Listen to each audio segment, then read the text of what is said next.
김정은의 미치광이 전략이라 한반도가 위험하다. 저는 이게 솔직히 사실일 가능성이 높아지고 있다고 생각을 합니다. 왜냐고요?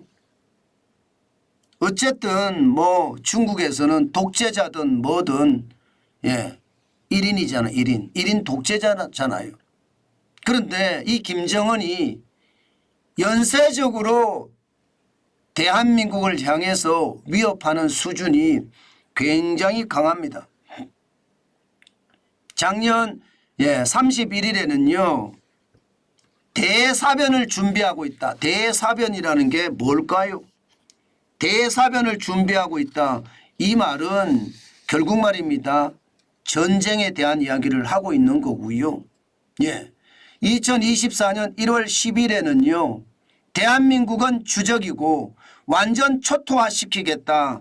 이런 이야기까지 지금 입으로 말폭탄으로 내뱉고 있고요. 지난 1월 16일에는요. 헌법에 대한민국 제1적대국으로 명기하겠다. 지금 이런 얘기까지 계속 이야기하고 있습니다. 말폭탄 수준이 굉장하죠. 지금 이 굉장한 수준 말입니다. 저는 약간씩 이게 일회성 경고, 지나가는 경고가 아닐 수도 있다는 생각을 하게 됩니다. 그렇게 되면 여러분도 몸서리쳐질 거예요. 우리는 전쟁을 겪지는 않았지만 전쟁의 참상은 익히 알거든요. 지금 우크라이나와 러시아의 전쟁을 보면서 우리는 어마어마한 참상에 경악을 금치 못하고 있잖아요. 이스라엘 하마스 전쟁도 마찬가지입니다. 군인과 군인이 전쟁하지만 민간인들은 그 사이에서 최악을 경험하게 된다는 것 저는 알고 있거든요. 그래서 좀 더 두렵다는 생각이 듭니다. 게다가 연일 말입니다. NLL로 포격까지 감행을 하잖아요. 뭔가 김정은이 미치광이 전략이 대한민국을 위협하고 있는 것 사실입니다. 저는 이럴 때 말입니다. 더욱 탄탄한 안보만이 김정은의 미치광이 어떤 전략을 꺾을 수 있다고 생각을 합니다. 남한 내에 지금 갈라치기 돼서 말입니다. 진보와 보수가 서로 어르렁거리고 있거든요. 지금 김정은은 엄청난 위협을 하고 있는데 우리는 우리 국민끼리 어르렁거리고 있습니다.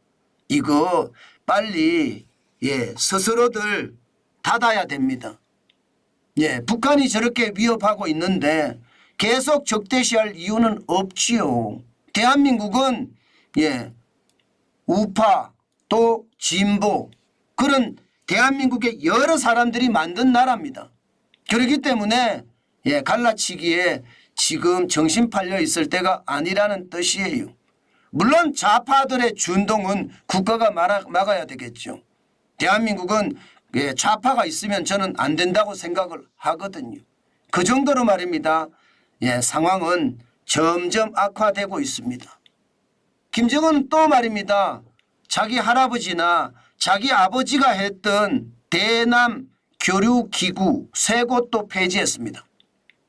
폐지할 거라고 하는 거죠. 정확히는요. 조국평화통일위원회 이게 남북 당국 간 회담을 주도했던 기구인데 폐지하겠다. 민족경제협력국 이것도 마찬가지 남북 당국이나 민간 교류를 전담했던 곳인데 폐지한다. 금강산 국제관광국 현대그룹과 금강산 관광사업을 담당했던 곳인데 이것도 폐지한다. 지금 이렇게 이야기하면서 초강경 노선으로 나오고 있거든요. 이것은 어쩌면 말입니다. 전쟁을 직접 벌인다. 이런 어떤 참혹한 수준은 아니라고 저는 봅니다. 그렇지만 위협의 강도는 점점 커진다는 거. 왜 위협의 강도가 커질까? 선거를 앞두고 있으니까 그렇겠죠. 선거를 앞두고 있으니까. 과거에도 선거를 앞두고 연쇄 도배를 했었습니다. 2010년 3월에 천안함 폭침이 있었죠. 2010년 6월에 지방선거가 있었거든요. 그리고 2010년 11월에 연평도 포격 도발이 있었습니다. 예, 그때 2011년 4월에 재보궐선거가 있었고요. 예, 또한 2024년 1월 지금입니다. 김정은의 위협은요. 2024년 4월 국회의원 선거에 이게 맞춰져 있는 것 아닌가. 여기에다가 미국의 대선 트럼프 대통령이 되면 예, 북한과 미국의 관계 개선이 이루어질 줄 알고 지금 협박하는 것은 아닌가 그런 생각도 해봅니다. 기본적으로는 김정은이 하고 있는 저 행태는요. 예, 남한 내에 갈등을 조장을 하고요. 선거에서 자기네들이 유리한 그런 쉽게 말하면 정파가 더 많이 당선이 되는 것 그것을 꿈꾸는 한편 미국에서도 말입니다. 바이든보다는 트럼프가 대통령이 돼서 북미 관계를 개선하는 그런 지렛대로 활용을 한다. 이렇게 생각을 하면 저는 그렇게 틀릴 것 같지는 않습니다. 그러나 분명한 것은요. 김정은이 말폭탄을 쏟아내니까 시장의 변화는 있습니다. 어떤 변화가 있느냐?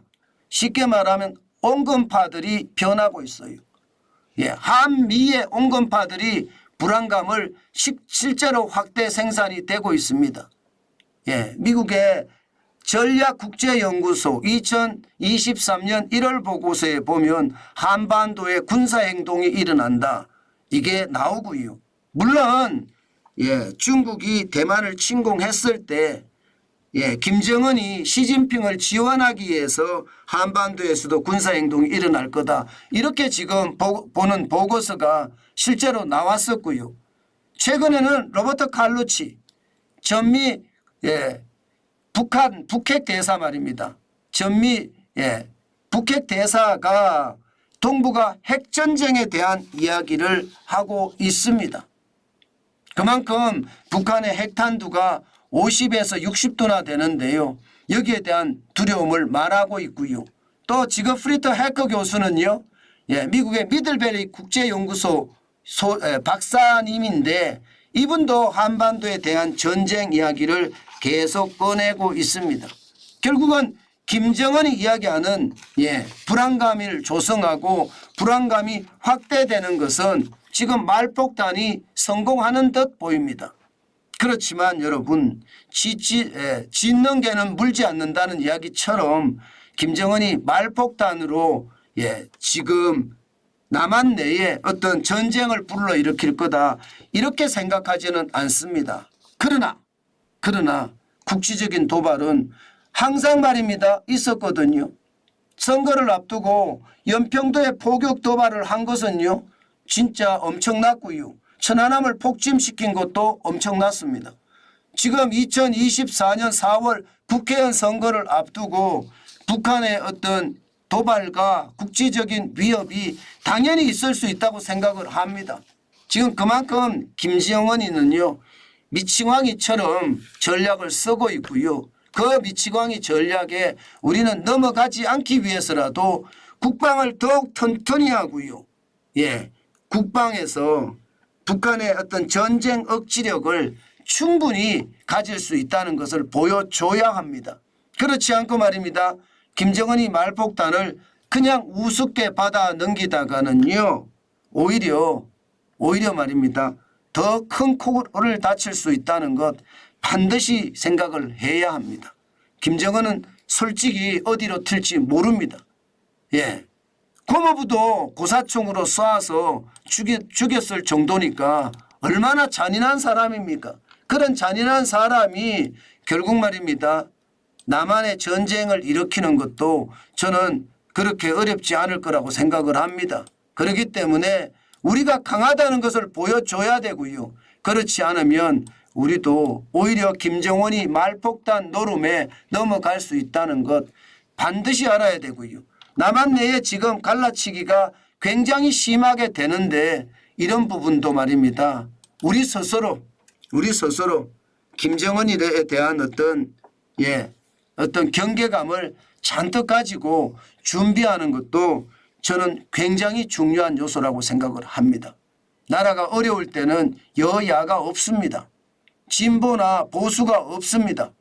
나라가 한마음 한뜻으로 모이는 것, 저는 그게 더 중요한 대한민국의 상황이 아닌가 다시 한번 생각해 봅니다.